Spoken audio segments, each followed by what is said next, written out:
All right. Well, so we are back now. Now I salute you in our traditional way. Thank you. I remove my hat for you. I honor you. I honor your father. I honor your people. I honor our people. May you live long. Yes. May you live long. Yes. So we were just talking. We were doing the thing outside, and I talking about your book. Yeah. And tell me more about that part of where they tried to tie my hand. When they were arresting my dad, one in the back and tie the king's hand in the back. Which was an abomination. Yeah, because it's against the law of the land. Yes. You don't tie the hand of the king. Yes. So it was actually a desecration of the land and an abomination.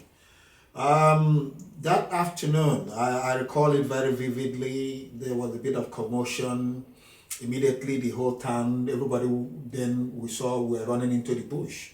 Then the schools were closed abruptly, and students were sent home. What was going on, or that they were arresting my dad, and that the soldiers came to the palace to arrest him. And then I quickly ran home, hearing the news of what was happening. Just left the class and ran back home. So I met the confusion then live. I witnessed.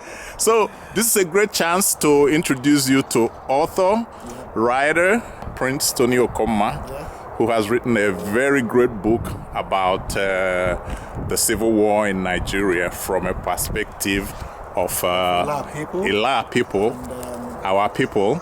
Anioma in particular. So how are you doing, Tony? Good to see you. Oh, nice to see you, my brother. Thanks for inviting me to the UK. Thank you for inviting me to the UK. So it's really a great chance to really see you in person and talk to you about your book. Your book captivated me.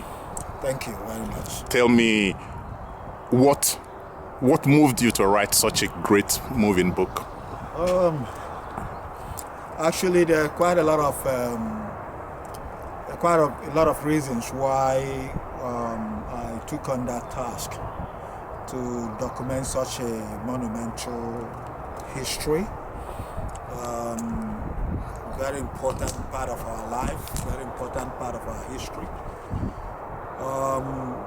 I recall as a child growing up during the Civil War time, the things that my dad, the then Obelani of Illah, His Royal Highness Obidibiji Okonmah, all the ordeals that he went through in the hands of the federal troop. I recall in particular the federal troop marching to town Illah,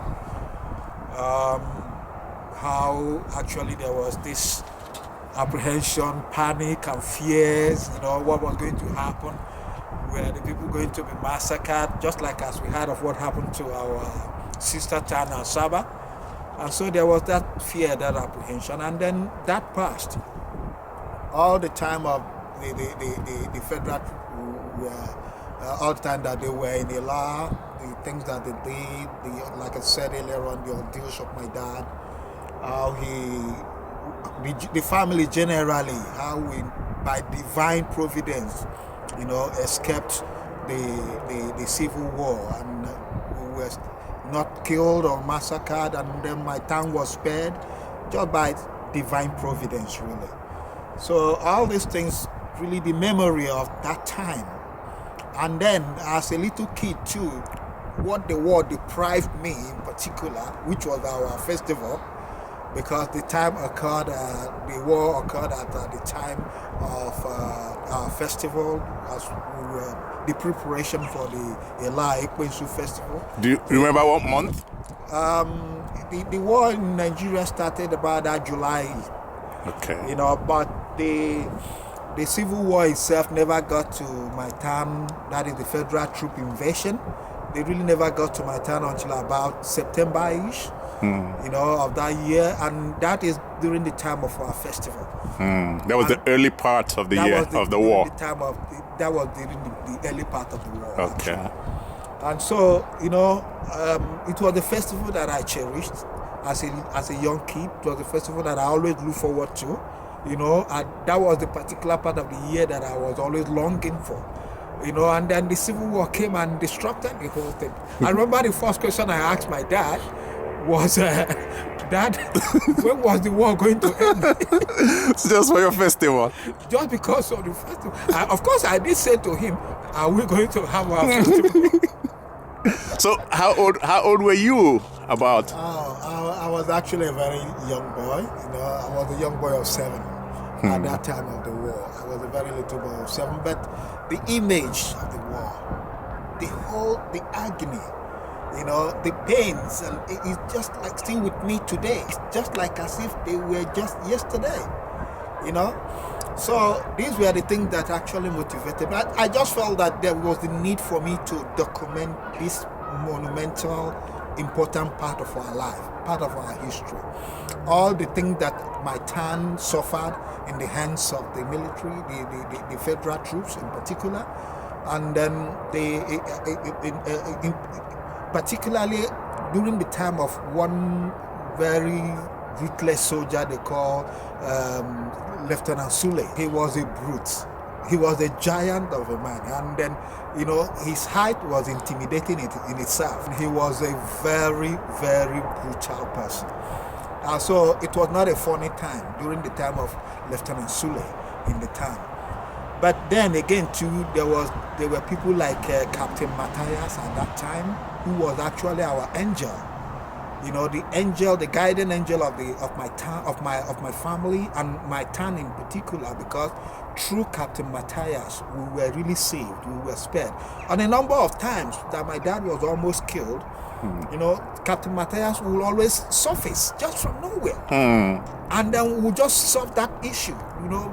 It happened about 3 times, 3 occasions in particular, when we thought that was the end, and on those 3 occasions, divinely, Captain Matthias would always surface. It's really, there were things that were challenging, there were things that are emotional. I felt that there was the need for us to put this thing down, right? These are history, these are facts, these are things that happen. They are not fiction. Even as a kid, every of these images is just like a movie. I could still play them on and on and on and on. So it's just an honor actually for me to put things down in writing in honor of the men, and again to the women, that made Illah what so enjoyable that it used to be. A wonderful town, a lovely place, an enjoyable city. In fact, I call it Illah Kingdom. Illah Kingdom. Indeed, it's a kingdom. Rightfully. And rightfully too. Yes, an important thing I haven't mentioned in this because of the discussion and conversation. The important thing I haven't mentioned to you is the fact that, yes, the leader of the federal troop that actually invaded Illah, then he was a captain then, Murtala Mohammed, who later became the head of state of Nigeria after the Civil War, many years after, when he succeeded General GOWON. And the fact was that Murtala Mohammed, when they came into my town with his soldiers, when they marched into our city, and then they were in the palace discussing with my dad, negotiating, and then the chiefs, many of the Illah chiefs were there with my dad, and they were negotiating with Murtala Mohammed, that Illah believed in one Nigeria, and that we were all one Nigeria and all that. So those of them that were speaking Hausa, we were speaking Hausa. My dad was vast in many languages. My dad could speak close to about 5 different Nigerian languages. He could speak Hausa, he could speak Yoruba, he spoke English fluently. So he had that advantage. And that marveled Murtala Mohammed actually. When he saw that my dad was shifting from one language to the other, interacting with everybody. So Murtala Mohammed was stunned to see that this man was so vast, with Nigerian languages. And then besides that, in the midst of the negotiations with the chiefs and my dad and everything that was going on in the palace, he was not moved, because at the first time Murtala Mohammed thought that we were kind of playing games with them. Probably we were even Setting they ambush. He was not moved. Yeah. Nothing moved him. As a matter of fact, we were still on prayers at this time. And as a little kid, I was just sitting just close to my dad then in the palace where he was seated on the throne as he was there on his stool. So in the course of all this confusion that was going on, my eldest brother walked in, and that was Alex. Alex walked in. That's my dad's first son. Alex was Murtala Mohammed's classmate then in Kano. You know, he grew up with Murtala Mohammed. He was his best friend then in primary school.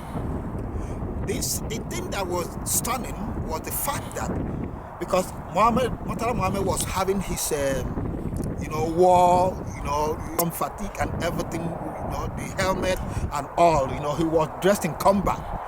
So he was still in that, combat dress and, uniform when Alex walked in. Surprisingly, the mood changed. And before we could just know what was going on, Murtala Mohammed cited Alex, his old school friend, then in primary school. They were little kids at that time, and he recognized him. He hadn't seen Alex for over 20-something years since they left primary school. And that was the first time he was seeing him, but he was still able to recognize him. And then he shouted out, Alex. Yeah, Alex had someone called out to him, then he turned.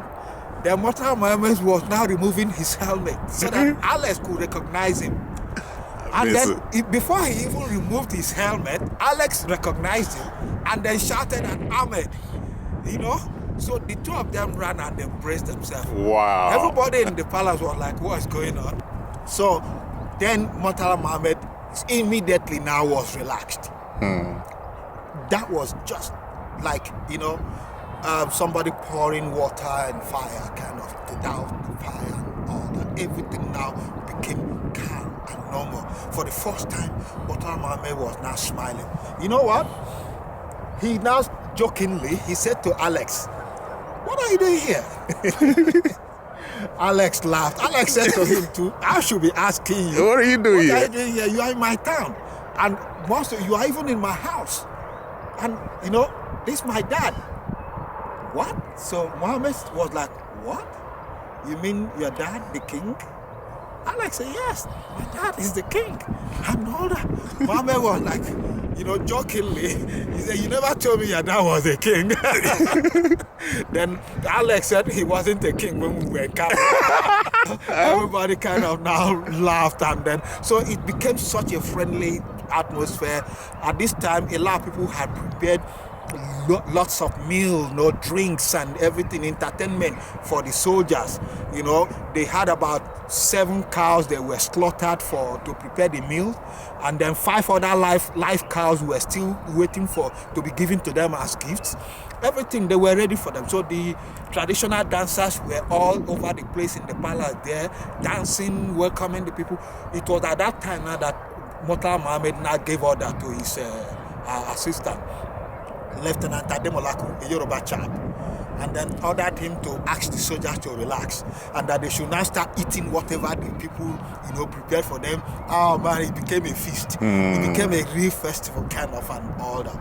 Well, all these things were the motivating factor, that there was the need for us to document these things, that the whole world should hear about this, should know of these things, and that led me to writing the book. That moved me to now putting down these things, in writing.